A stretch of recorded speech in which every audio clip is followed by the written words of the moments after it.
It's the Brian Lehrer Show on WNYC. Good morning, everyone. Live from the green space today. And as some of you know, when we're in the green space, you can watch the Brian Lehrer Show as well as listen to it because we stream live video from here. You can go to WNYC.org. It should be on the homepage, or you can go to WNYC.org/thegreenspace if you want to watch the Brian Lehrer Show today.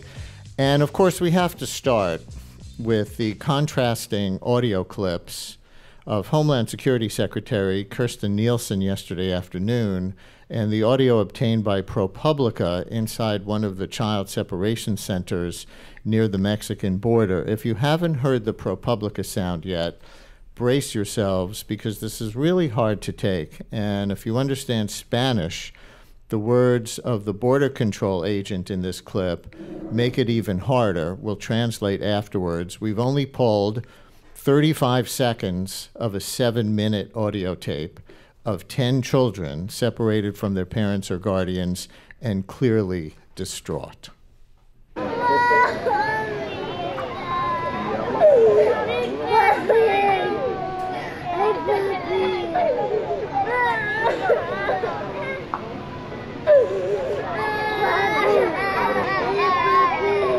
Bueno, aquí tenemos una orquesta. No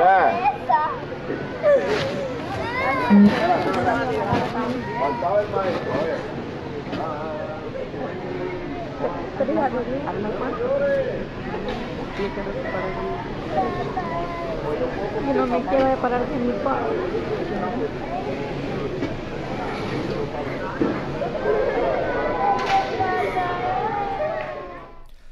The words on the tape from the Border Patrol agent, as translated by ProPublica, were, "Well, we have an orchestra here, right?" So that indicates there were multiple children crying. And then he makes a joke. "What we're missing is a conductor." Very funny. And then an unidentified man's voice saying, "Don't cry." So at a press briefing yesterday, Homeland Security Secretary Kirstjen Nielsen had not yet heard that tape, nor had she seen the NBC News videos of children in a cage, but she said the press is focusing on the wrong things. Since 2013, the United States has admitted more than 500,000 illegal immigrant minors and family units from Central America, most of whom today are at large in the United States.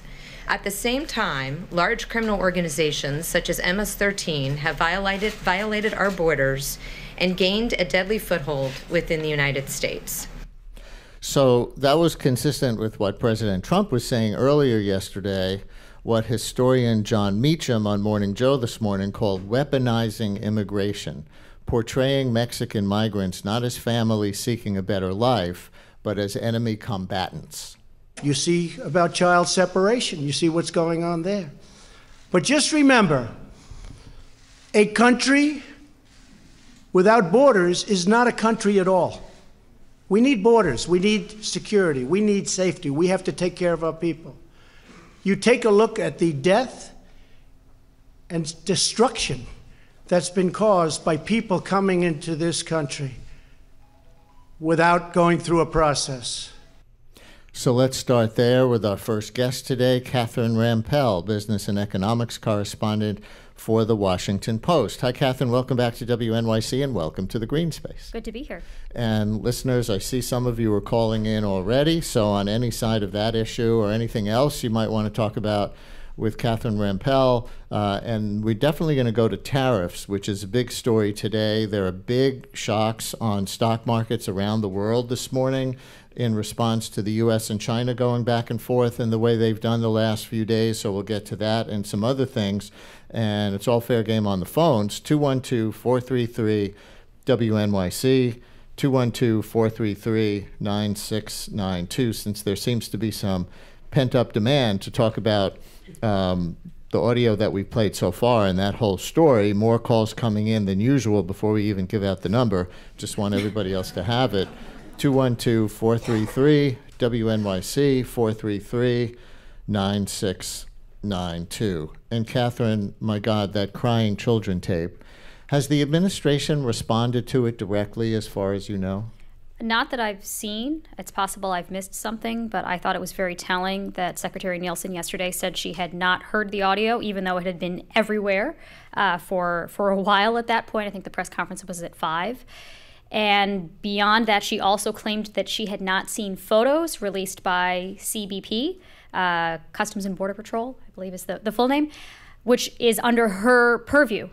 CBP is in the Department of Homeland Security, of which she is the secretary. She claimed she had not seen the photos of children in cages, which were very upsetting, I think, for a lot of people. One of the journalists who was at that press conference asked her, well, why haven't we seen photos of the girls? Why haven't we seen photos of the toddlers and babies who have been taken from their parents? And she didn't really have an answer. So I don't know. The whole thing is stomach churning, and this administration can't seem to keep its story straight. And I guess what the audio tape reveals is that if people are saying, don't worry, these children are being well taken care of, this is not traumatic, we're protecting them, then this reveals something different that's just emotionally, and it's audio tape, so it's not on display for people to hear, but it's certainly, to see, but it's certainly on display for people to hear. And then the Border Patrol agent says, sounds like an orchestra here. Yeah, and there have been lots of other stories that may not have the same sort of salience because we don't have audio or video, but there have been other stories that have come from advocates who have visited with children or who have visited these detention centers saying that the people who work at these various kinds of facilities are not allowed to pick up or comfort very young children who are crying out for their parents, children who are in diapers. They can't be comforted. They can't be picked up. They've been ripped from their parents. I mean, the whole thing is incredibly upsetting. And I think part of the reason why the administration keeps sort of obfuscating about what's going on is that it's very difficult to defend it on the merits. So that's why you have conflicting explanations. You have John Kelly having said it was a deterrent, Sessions saying it's biblical, you have Nielsen saying it's not actually a real policy, Trump saying it's a democratic law, which makes no sense. There are all of these conflicting explanations because, again, it's very hard to defend what we're doing on the merits. So let me actually play a longer excerpt of Homeland Security Secretary Nielsen at her briefing yesterday, explaining and defending, as she describes it, when they separate parents and children, and get your reaction, including fact-checking, if any. We have a long existing policy, multiple administrations have followed, that outline when we may take action to protect children. We will separate those who claim to be a parent and child if we cannot determine a familiar or custodial relationship exists.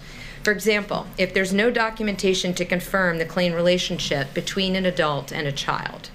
We do so if the parent is a national security, public, or safety risk, including when there are criminal charges at issue, and it may not be appropriate to maintain the family in detention together. We also separate a parent and child if the adult is suspected of human trafficking. There have been cases where minors have been used and trafficked by unrelated adults in an effort to avoid detention. And I'd stop here to say in the last 5 months, we have a 314% increase in adults and children arriving at the border fraudulently claiming to be a family unit. This is obviously of concern. And separation can occur when the parent is charged with human smuggling. Under those circumstances, we would detain the parent in an appropriate secure detention facility separate from the child. What has changed is that we no longer exempt entire classes of people who break the law. So that's very rational sounding, but what a disconnect from the audio of the kids, which again, in fairness, she hadn't heard when she spoke, but you almost suggested a minute ago that she willfully hadn't heard it because it was everywhere. Look, I don't know what her motivation was. Maybe she was in meetings all day, but it's her responsibility to know what's going on at these facilities. And I would also point out in that explanation that she gave, she said that if you come at a port of entry and you present yourself for asylum, you won't be separated. That is demonstrably false. If you look at the ACLU legal filings, they have filed for a class action suit representing the families that have been separated at the border seeking asylum. They have multiple clients, named clients, who have been separated at ports of entry, so that meaning, just to explain the technicalities, that they did not unlawfully cross into our country. They got up to the border, they said, "Hi, I'd like to apply for asylum, I'm here with my kid." They did not actually commit the misdemeanor of crossing the border unlawfully, and they were still separated from their biological children. And were separated for months. So it's just not true that they're only separating families once they've crossed the border, if they broke a law, etc., if you present yourself at a port of entry. Beyond that, there have been lots of stories about how the ports of entry have been blocked off recently, or there are multiple days-long waits once you get there, once you get to the bridge or some other port of entry, and you say, "Hey, I'd like to apply for asylum." People are waiting days in the hot sun without food or water, again with toddlers, sometimes with babies or other children of various ages. And so it's easy enough to tell them you'll be exempted from this horrible policy if you go to these places, except A, they're not following their own policy, and B, they're making it very difficult, even if they did follow their own policy, to apply in exactly the manner that the administration has suggested. I want to take a phone call from a listener. We're going to go to Ahmad in Milwaukee, Wisconsin, calling in on line 9. Ahmad, you're on WNYC. Hello from New York. Good morning, Brian. Good morning to your guests. First of all, I'm an immigrant. I lived in the country quite long enough, about 12 or 13 years. And I've been following the news for last 2 days or so about ripping the children from their parents. And that's not the American we knew. That's not the leader of the free world. The leader of the free world opened their arms for people, welcomed them, and just this thing is really disappointing. It's humiliating. It's kind of disturbing to me as the father of 2 children. Imagine if I'm not living here legally, that's what happened to me. So, like I was telling your screeners, this reminded me of the ship that's been turned back coming. I think he used one of the 7 words you're not allowed to say on radio or television. So listeners out there, though people could hear it in the green space, that's why we electronically jumped out of that call. But we understand what Ahmad was saying to the thrust of his point. So let's go to another caller on line 6, Quincy in White Plains. Quincy, you're on WNYC. Thank you for calling in. Hi, thank you. I just was calling to say, I was like, I'm really hurt by that audio. I can't lie, because I'm a father of a 3-year-old little girl, and I don't know what I would do if we were in this situation that these families are in, being separated and, just really doing what they're doing out of desperation. And I also wanted to say that, because I was actually, I didn't vote. I'm not gonna lie, I didn't vote for Trump in the last election, but I was starting to warm up to him prior to this a little bit, because the economy is doing well, and I know I'm kind of neutral in terms of Democrat, Republican, but I know the liberal media and the the more conservative media, they take shots at each other and stuff, but this is really there's a lot of friends of mine who were starting to warm up to him too. They weren't necessarily supporters, but again, because of the economy and other things. But this totally kills it, and this totally turns people, just against him. It's just so ugly. It really is. But on the flip side of that coin also is that, the people who are coming here out of desperation, they also need to understand they're dealing with a really, really hardcore administration.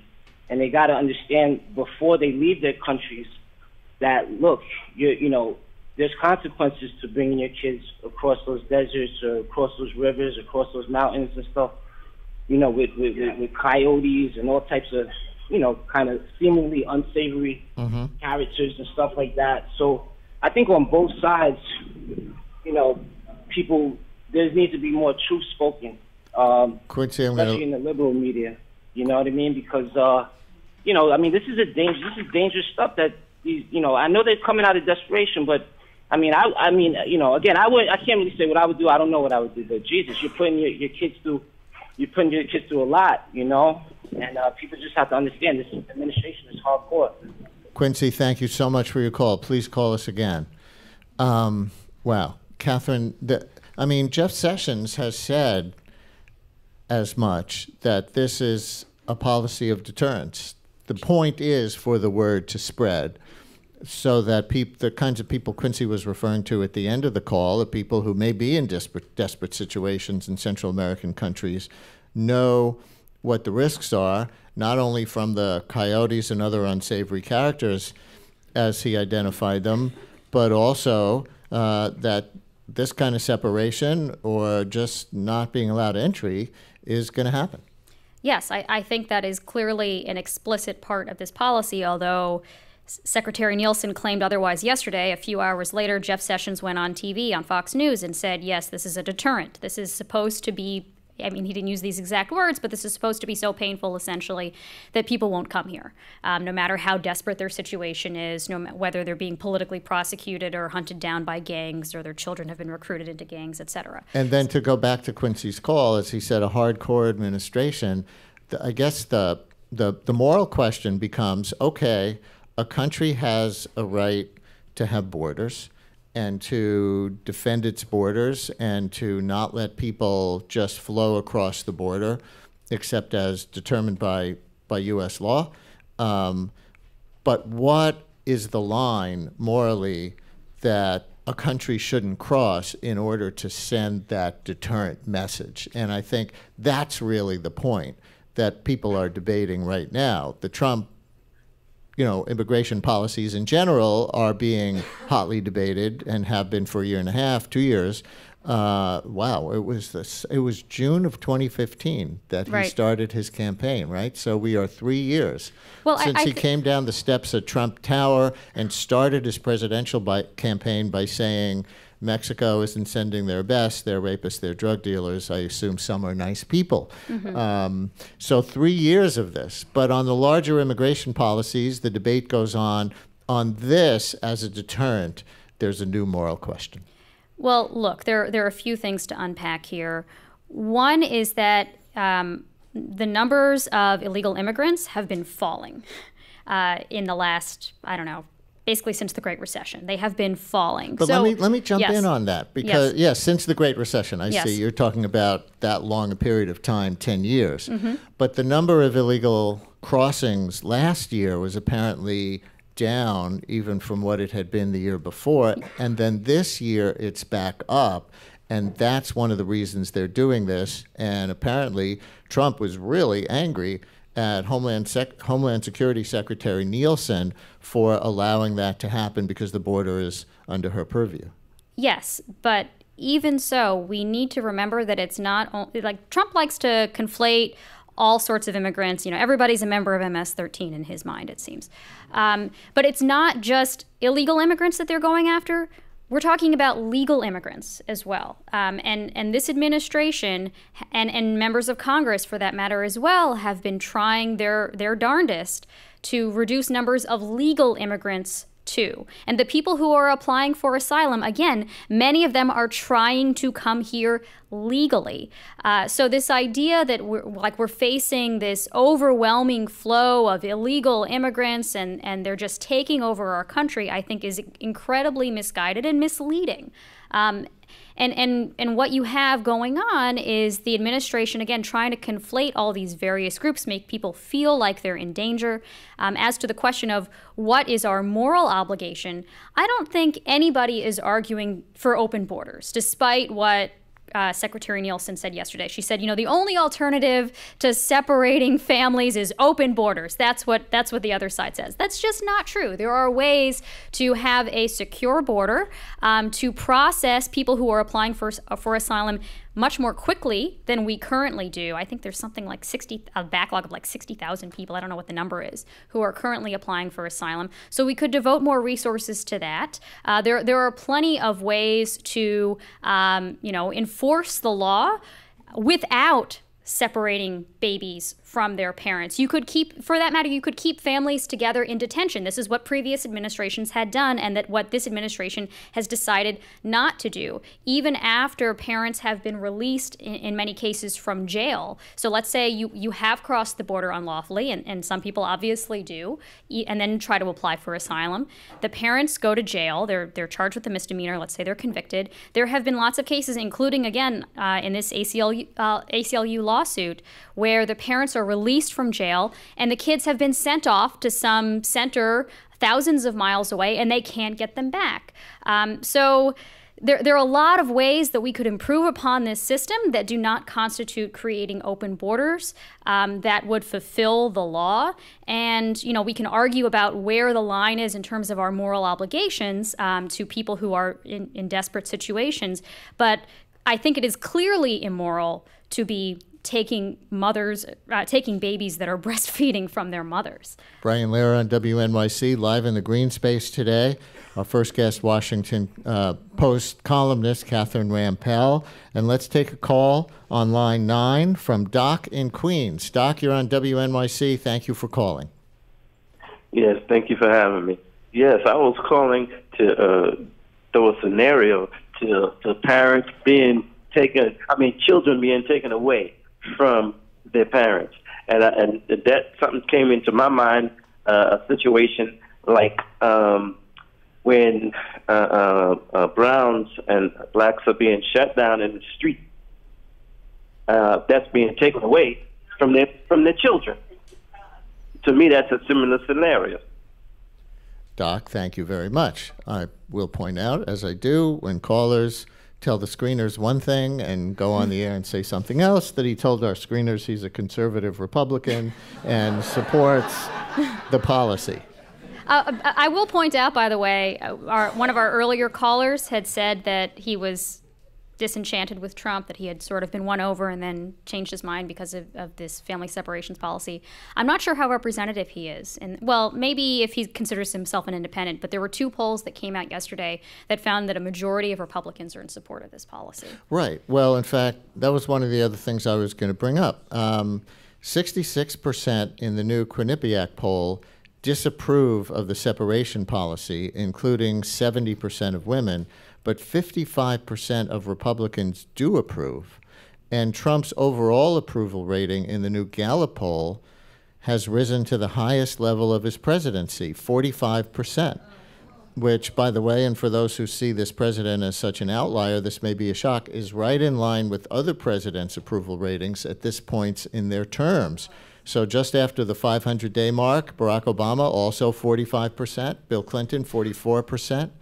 And analysts say this is possibly a North Korea summit bump right now, and the child separation issue hasn't been factored in yet when those polls were taken the last few days. But still, the abnormal president is in the normal range.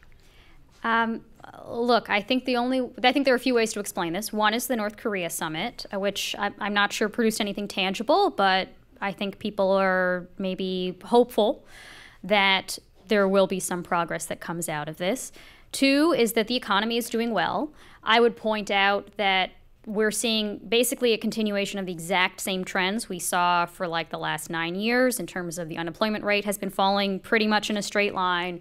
GDP growth is not so anomalous today relative to the trends we've seen before, et cetera. But nonetheless, the economy has been steadily improving. And if it gets better every day, you would think that people would feel better about the economy every day. And that may be boosting Trump's poll numbers. And then beyond that, I think there's just so much news. And despite the fact that much of the news is unflattering about Trump. There have been all of these scandals coming out of his administration, Scott Pruitt and others. You have the Mueller investigation turning up things that look not particularly good for Trump and those in his orbit. There's just so much to follow that I think it's hard to keep track for most people. I can barely keep track, and it's my job. So I think that to some extent he's proven a little bit resistant to all of this negative news. And I think another possible conclusion or contributor is that the president may be abnormal, but the feelings of the people are not. It's a culture war that on some level has been going on since the 1960s, which we will talk about more with our next guests. And it's largely these days over immigration, largely over who Americans think does more harm than good. Certainly Trump's base seems to rally around him, around the Mueller investigation, as they believe the claims that it's illegitimate through various arguments and pieces of evidence, and it's about who feels included or alienated by the decisions of national leaders. It's tribal in that respect. Yes, I think that there's to be clear, his disapproval ratings are still quite large, and I think the strong disapproval ratings are unusually high. I don't have the numbers in front of me. So even if his approval ratings are good, it's still maybe not, or it's still less than 50%, I guess. But so was the case with these other presidents. Right, the disapproval was about 50%, which is very high. You know what? Let's take, I think, a real Republican who supports Trump. We'll try Anthony in Staten Island on line 3. Anthony, you're on WNYC. Hello. Hi, good morning, Brian. Thanks for taking my call. First and foremost, I'd like to say that the immigration system that we have currently in place is absolutely broken. It's been broken for decades. And I think we need to speak more about the lack of accountability on the part of our lawmakers to fix this. I can't say I agree with everything that President Trump is doing. I did vote for him. But first and foremost, I think the number one job of our lawmakers is to protect the legal citizens of the United States. And all too often, whenever we talk about immigration, we characterize it as immigration, not illegal immigration in this situation. But how much tolerance should we have? How much should it cost our taxpayers to process these folks? This is the greatest country on the face of the planet. When the colonists had issues with the way the colonies were being run, they stood up for themselves and they fought and they made changes, and that's what gave birth to this great country. So it has to be a multi-pronged approach. We have to see what's going on in these other countries, what's forcing these people to come to this country, and try to help resolve it that way. People are trying to get into this country by the hundreds of thousands, and hearing babies cry in the background, instead of sensationalizing that, I think we need to call our lawmakers into account and really try to fix it. Sit down and try to fix it. And obviously there are a lot of opinions in Congress, and they haven't been able to come to yes on ways to fix it that satisfy varying constituencies. Anthony, is there not a point, though, at which you say, no, this is just too much. This is hard line. This makes our country something that it isn't, when Attorney General Sessions and the president are willing to go to this kind of extreme to create a deterrent? Right. I don't want to. I really don't want to come off as an extremist, but the fact of the matter remains, and a lot of people are not going to like hearing it. These people are entering the country illegally. If you're trying to come into a country and you have to wait 3 days to be processed in the hot sun without food or water, that's really not my fault. It's not your fault. It's not the United States citizens' fault. These people are taking these risks. And the fact that they're doing this with some people who are asking for asylum rather than just coming across illegally?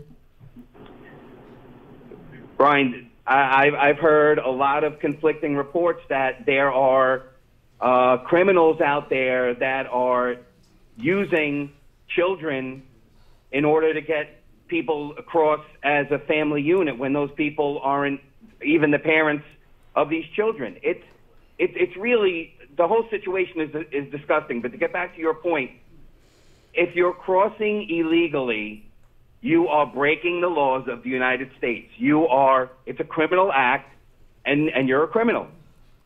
So what's the difference between what these folks are doing and a normally law-abiding citizen making a mistake, getting arrested, and being separated from his or her family? Anthony, I'm going to leave it there, and I thank you for your call, and please do call us again. And Catherine, of course, that raises the moral question in another way that people will have very strong reactions to, and so many people will say, no, this is not like somebody committing an ordinary crime. This is not like robbing a bank or, you know, breaking into a home and burglarizing it or whatever, just walking across trying to get into the country to better your life. It may be illegal, but that it shouldn't be seen the same as other crime, which the administration is portraying it, as we heard in the clip from the Homeland Security Secretary. Yeah, well, first of all, this would be a misdemeanor, and we do not have a zero-tolerance policy for lots of other misdemeanors. I would also add that we were a party to the 1951 Refugee Convention, which specifically said that that countries should not prosecute refugees. This was after World War II, right? You should not prosecute refugees for unlawful presence. And that's what we're doing. So we're violating that convention. But beyond that, as I mentioned before, not all of these people are actually crossing unlawfully. They're still being separated from their kids. And I hear this analogy all the time, including from members of the administration and other people who support Trump, that separating kids from their parents is no different from what we do for other kinds of criminals, for other kinds of crimes. But again, with other kinds of crimes, let's say that we are talking about people who crossed unlawfully, who committed a misdemeanor. With other kinds of crimes, once you're released from jail, you are reunited with your kid. Right? I mean, unless the kid the parent is unfit or the kid is in an unsafe situation, et cetera. But I'm saying, absent all of those factors, you are reunited with your kid. That's not what's happening here. What's happening here is that parents are getting released from jail. Their kids have already been sent off, and they wait sometimes months to be reunited. They have to file a court case in some of these situations where they have been successfully reunited. We don't know about what's happened to the rest. The system is not set up. And I think some of this may not be deliberate, that we're trying to keep parents who are out of the criminal justice system away from their kids if they have crossed the border unlawfully. I think some of it's just like these various departments are not set up to process these thousands of families, and kids are being sent all over the country, and it's hard to track where they are. It's hard to get them back to the parents, even when the parents are out of federal custody, they're out of jail, they're out of immigration detention centers, et cetera. It's difficult to reunite them. So again, this is not comparable to how we treat other crimes. We're going to take a short break, and then we're going to come back and continue here in the green space with Washington Post columnist Catherine Rampell.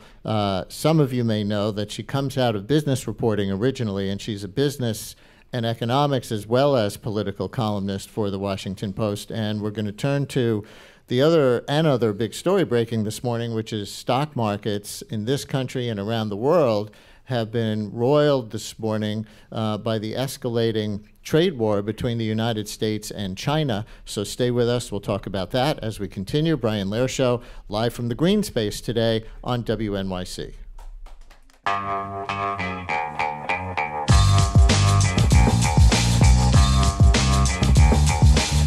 Brian Lehrer on WNYC, live from the green space today, where you can't stop the audience members from talking to each other. Human beings, they will talk.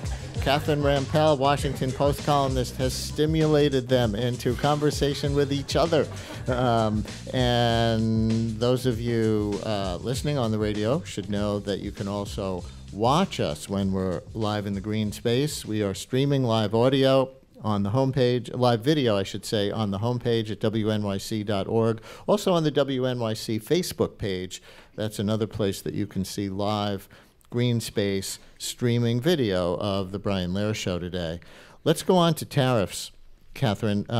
When we last looked, just before we went on, the Dow was down over 300 points this morning, which has wiped out the bit of gain so far for the year. So the Dow is now, maybe just a few points in negative territory for 2018. There were some really big declines, like 4% in one case, I forget which country, overnight on some of the Asian exchanges, because while most of the media coverage the last few days has been about this parent and child separation policy, there's also been an escalating trade war. Trump and China are going back and forth.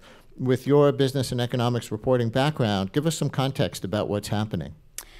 Here's how I would characterize what's been going on. China has been a bad actor, specifically when it comes to intellectual property. So if you want to do business in China, if you're an American company or a European company or an Australian company or whatever, you have to partner most of the time with a Chinese firm. You have to transfer your technology to that Chinese firm. There have been other kinds of violations of intellectual property rights, or sort of strong arming in terms of giving over that IP. So it's not wrong to say that China has behaved badly. What is probably wrong to do is to respond to that through massive tariffs, and to start a trade war, which is essentially what we have been doing. Trump had initially announced $50 billion worth of tariffs. Last night, he announced another $200 billion worth of tariffs. Collectively, that represents about half of the imports that come in from China. And I think he believes that China will just cave. And will say, okay, we're going to do whatever you say, Mr. Trump, Mr. President, and well, Trump is more fixated on the deficit, the trade deficit, than the IP stuff, which is the actual violation, but whatever. I think instead what we're likely to see is more retaliation from China, which could take various forms. They could raise more tariffs on American goods, which they have already announced their intention to do from the previous round of tariffs. And they've been quite strategic about what kinds of goods they have been targeting. Things like Iowa pork, ginseng that comes from, I think, Paul Ryan's district in Wisconsin or somewhere nearby. Soybeans. He's also done anyway. Right, exactly. So maybe it's not as potent right now. But soybeans, lots of products that are politically sensitive. And again, we have a midterm coming up. They do not, interestingly enough. So they have a bit more leverage in that respect than we do. And there are lots of other things that they could do beyond tariffs at this point to make American companies' lives quite miserable. So how do you see the end game according to Trump? I know you can't read his mind, but here's this if only. art of the deal guy who obviously has a chaos and conflict theory of negotiating. When there are tough negotiating partners, we see how he dealt with Kim Jong-un from the beginning, and that seems to have gotten him somewhere. We don't know how that's going to wind up, but it's gotten him somewhere. And is he doing something like that with China, where you can see a negotiated endpoint from what he's trying to do, that isn't just him misreading the situation because he doesn't understand the politics? I think he doesn't understand the politics, and he doesn't terribly well understand trade. Like I said, he's very fixated on the trade deficit, which is determined by lots of factors beyond, who's winning and losing and who's making good deals, including what savings and investment levels are in various countries. I think he's misguided on a number of different levels. What he should be doing, and what some members of his administration have even advocated, some of whom publicly, like Larry Kudlow, who's the head of his National Economic Council, is we should be banding together with other countries that have been similarly victimized, if you will, to use a more colorful term, by these IP policies that China has. We should be banding together with Japan and our allies in Australia and Canada and Mexico, et cetera, and saying, okay, we are going to create a coalition of the willing, and we are going to use multilateral pressure to get China back in line. And in fact, we had a way to do that. It was called the Trans-Pacific Partnership. It was negotiated under President Obama, and when Trump came into office, he killed it. That would be the way to go about doing this. Of course, it's much more difficult now to switch gears to that strategy, in part because we've already alienated all of those allies through other tariffs, other trade wars that we are trying to launch at this point. So I think it'll be challenging. I don't see how these escalating tariffs on both sides, both coming from the United States and China, will get us to a situation that either country benefits from. I want to play one more clip, and this is on another topic that the president brought up yesterday, and it's in a way consistent with what you were just talking about, even though it's about something wholly different. The president doesn't seem to like international institutions. I think there was a quote, I don't think he said it on tape. Are you familiar with what I'm talking about? It might have even been a Washington Post report. I think he was leaving Singapore after the summit with Kim Jong-un, where he was quoted as saying he doesn't really like international rules.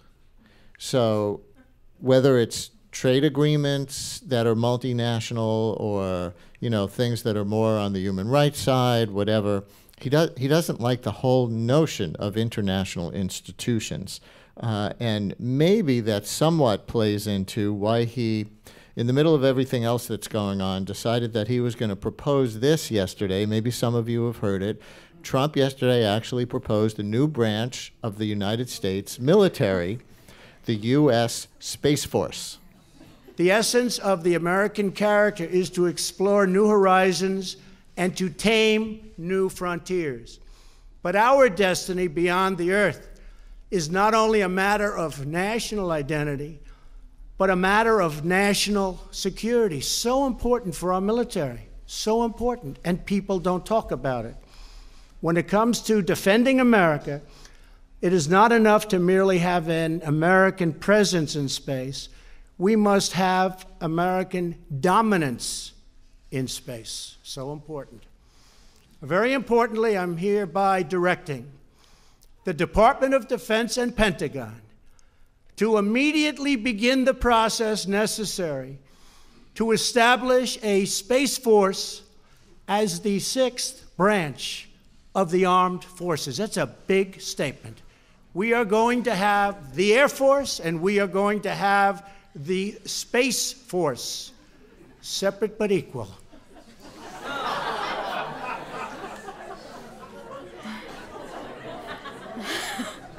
He got that phrase from somewhere in American history. Not exactly sure where. But this is part of his nationalist project, politically speaking, right? This is another thing that's probably supposed to land with the base. And you tweeted this morning, I saw that the Defense Secretary, Jim Mattis, had spoken previously against a separate United States Space Force. What do you know? So Mattis had sent a letter to lawmakers, I think last fall, sometime last year, in which he urged them to strongly reconsider any interest in creating a separate Space Force. He said it was premature to come up with something like this, and he was too busy trying to reduce overhead in other ways and essentially suggesting this would create more overhead. So I should say I am not an expert in, space politics or space defense. I don't even know how you would characterize this. But Mattis knows a lot more about this than I do. He is Trump's own cabinet member, and he had opposed this quite publicly. So I do wonder what kind of discussions, if any, went on in this White House about this proposal. Yeah. Do you know, and I'm not going to linger on this because this is neither of our expertise, but do you happen to know what the vision for a Space Force is? Is it satellites orbiting that are armed, that are staffed with human beings? We already have satellites. I think that the details at this point are pretty vague. So he just wants to gin up some Star Wars nationalism. Yeah, maybe. I mean, maybe he likes the costumes or something. I don't know.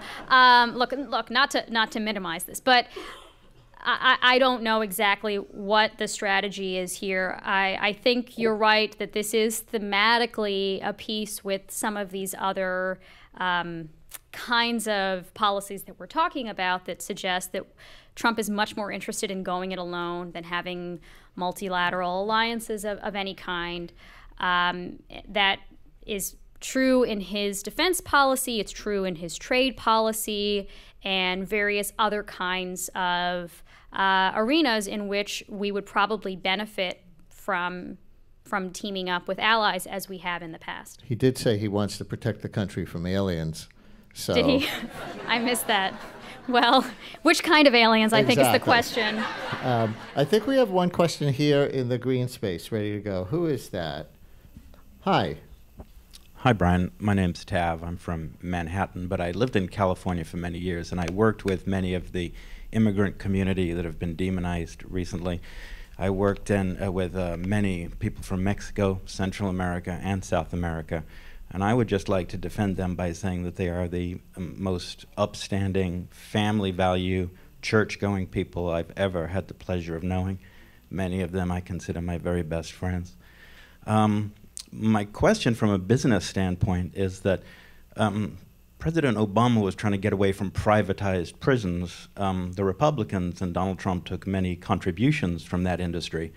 Is this an attempt to fill detention centers, privately run detention centers, with business? If you suddenly make a category of crossing the border a prisonable offense, you have just handed hundreds of thousands of customers to the private prison industry. I don't know that that's the motivation. It may be an added benefit to the extent that this industry has been supportive of the administration. I think really the motivation is xenophobia, demonizing immigrants. And also, by the way, you know, talking about a business angle to this, I wanted to mention one point that came up from a caller earlier about how it's costing us all of this money to deal with all of these illegals or whatever. You know, if you look at the actual data, people who are undocumented pay more in taxes than they consume in government services. So again, this is sort of a tangent to what we're talking about, but I think this is a talking point that gets repeated a lot, you know, suggesting that these people who are coming here are a drain on the U.S. government, and at least at the federal level, that is not true. But I don't know the answer about private prisons. And another comment in the green space or a question. Hi. Hi, my name's Dawn. I'm so excited. I call you like weekly, and I'm so happy to be finally getting through. I'm so happy you brought that up vis-a-vis both your point and to that same caller's point. How can we as citizens deal with the quality of information? So often, it strikes me that one of the most dangerous problems occurring in our democracy presently is quality of information, which is motivating the choices people are making in elections.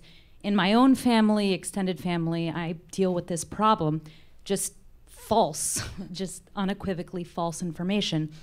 And it's very difficult to talk to people about these issues when they're just wrong. And I mean, I don't want to, you know, there's that liberal elitism. I'm from LA, I've been in New York for 14 years, and I want to be sensitive, but given your expertise, do you have any advice for us as to how to maybe guide people toward more reliable sources? I think it's a very challenging question. And to be clear, I think it's not just a problem with people on some fringe of the right. There are people in blue cities who are vastly uninformed, who get wrong information. You know, lots of information tends to go viral, and I think that's no accident that false information goes viral. The fact that it's false means that it's often more sensational. So of course people are going to want to share it. You know, there were these photos of children in cages that were taken under the Obama administration that got rapidly shared as evidence that Trump was treating immigrants badly. It turns out he's also putting immigrants in cages. But in any case, you know, there's a lot of misinformation on both sides. And I don't exactly know what the solution is. I wish I had a fix. I think it would be very good for democracy if I did. That the best advice that I can give is try to be a savvy consumer, try to read primary documents if you can. Make sure you pay attention to the date on various articles. This is a simple thing, but that's part of the reason why stories get shared that are taken out of context, that are not quite right. You know, there was a lot of conflation of the missing children, for the missing immigrant children, which was actually that particular report was, again, something that had happened under Obama. Doesn't mean it's not still happening now, but there was this conflation of, well, the families are being separated at the border and then the kids are immediately being lost, relying on data from the Obama administration. So I think the best advice I have is to read a lot of different sources, try to be critical in terms of thinking through the kinds of arguments that are made. Look at primary documents if you can. And even just spend a little time to determine some media sources whose news you trust. And if you're trying to convince a relative, for example, look at the citations that those media sources cite. So if you read a Catherine Rampell column or most things in the Washington Post, they're usually going to cite where, let's say, statistics about how immigrants contribute more to the economy than they take, or whatever it might be, come from, and then you might scramble somebody's brain by presenting it to them really nicely. Yeah, that's been my main tactic, is just encouraging, like, gently source your sources. And I wonder if also for those savvy with social media, to sort of counterbalance, as you said, fringy, difficult information on both sides, encouraging more solid folks that are on Twitter that are more reliable, and like pushing those and doing what we can to make people like you and others go viral, if you will. Thank you very much. And listeners and Green Space audience, please thank Washington Post columnist Catherine Rampell.